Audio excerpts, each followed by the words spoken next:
In World of Warcraft, we're trying to convince you that Azeroth is a real place.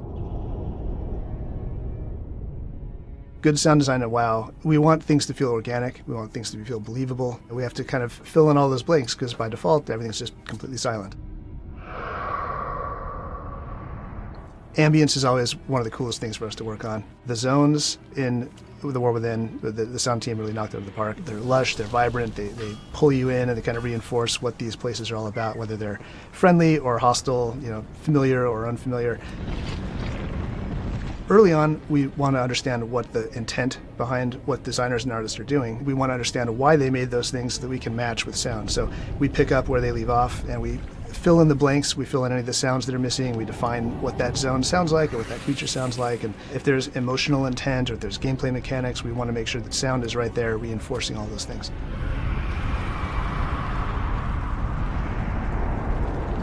Azj-Kahet is the home of the Nerubian Empire. It's an all-underground biome.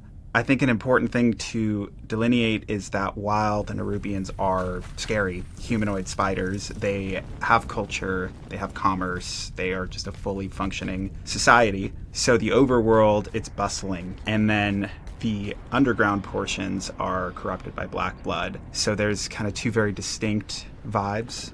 At the beginning of my sound design process, we try to meet up with world building, or as a team, we will fly through the zone together, just kind of to get an overall feel for it. When they said we need this to feel dark, you're underground, it's hostile, there's crazy old god influence underneath, in my mind, this is going to take a lot of synthesis. That's kind of what I gravitate towards. I wanted to synthesize winds just to make it feel detached from our reality. So I synthesized these on my Moog, going through some reverb, some delay, and some panning.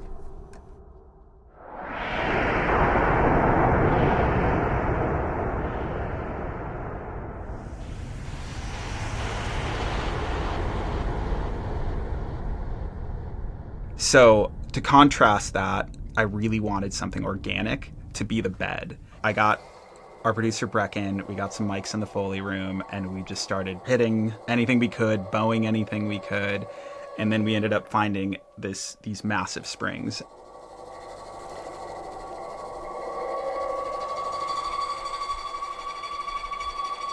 The combination of that led to this really incredible rumbly but screechy quality from the giant springs in the bow. I processed it to the point where you would never know it's a spring. It has an organic quality to it because it's air moving, it's a thing vibrating.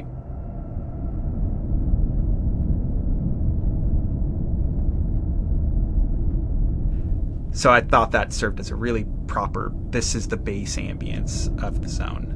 And then I can populate it with all this crazy synthesized stuff.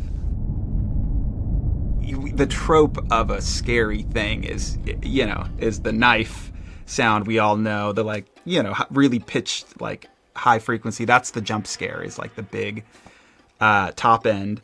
We didn't want it to feel so punishing that you have a daily quest in Azj-Kahet and you're I can't, it's the morning. I can't be hearing that. Box with contact mics, bowed, building out a lot of the texture of kind of the sounds that surround you as you're flying through Azj-Kahet.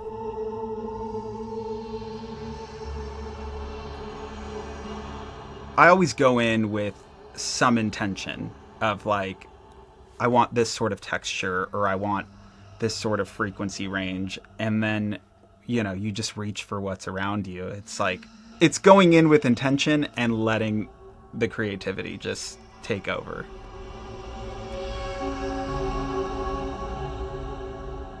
Yeah, we get to play around with when do we want things to be grounded and feel Earth-like, and when do we want them to be abstract and weird. And that's actually one of the big tools we use when we're setting up ambience.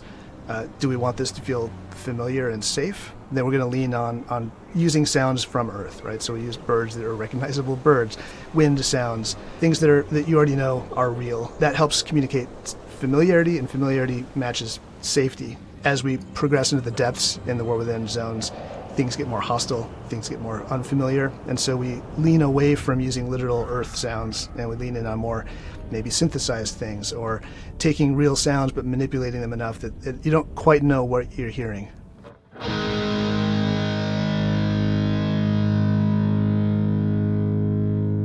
Hallowfall is the biggest zone in the expansion. It's got a giant crystal, and the crystal actually has two phases. It will go from light into dark or void, and the ambience will shift to convey both of those feelings. When I first saw Hallowfall, the whole area is basically very alien. So I kind of look at it and think of ideas, what comes to mind. Since it's so alien, I went outside the box and thought about utilizing guitar and tonal things like crystals to create new sounds to supplement things like wind. I wanted to use the guitar, and I didn't want it to sound musical. I wanted to use it just to create like broad swaths of ambience that moves and shifts, so it feels like a space, but when you hear it, you're not like, that's a guitar.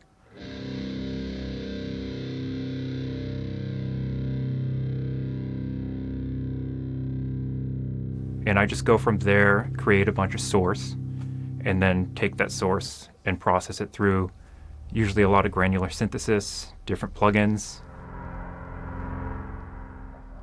And I get to pick and choose from those building blocks into creating the end result.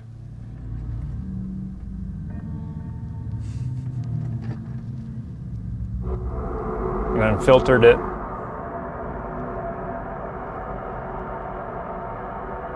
And reverb. Granular synthesis chops up the waveforms into grains and will replay them back in different orders, creating a new sound. When I first try a sound out, it's 100%, I don't know what I'm going to get. So I have an idea, an end goal, but it's basically throwing stuff at the wall until you find what sticks. And then some of the stuff that you think will never work ends up being the best. You know, my team is always looking for opportunities to do things that are new, novel, maybe new ways to use our existing tools, or maybe we need new tools to try out new ideas for sound. We're always trying to find ways to make sure that the environments are as dynamic as they can be, and that's always an ongoing process. So back at WoW's launch, just due to technical limitations, you really just have a simple stereo loop.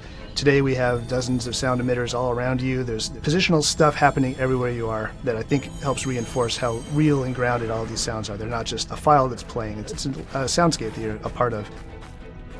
I think what makes good sound design at the very base level is serving, in our case, our players. Even before creating a sound, I'm always thinking about like, how is this going to make our player base feel, and is it going to make Azeroth feel like home? Obviously every zone is very, very different and needs its own flavor of that, but I think immersion is number one. I think what makes good sound design to have the players feel the emotions that you're intending. If you can make them feel what you want them to feel, I think you've succeeded. And also creating a sense of wonder. Oh, what's that? I've never heard that before.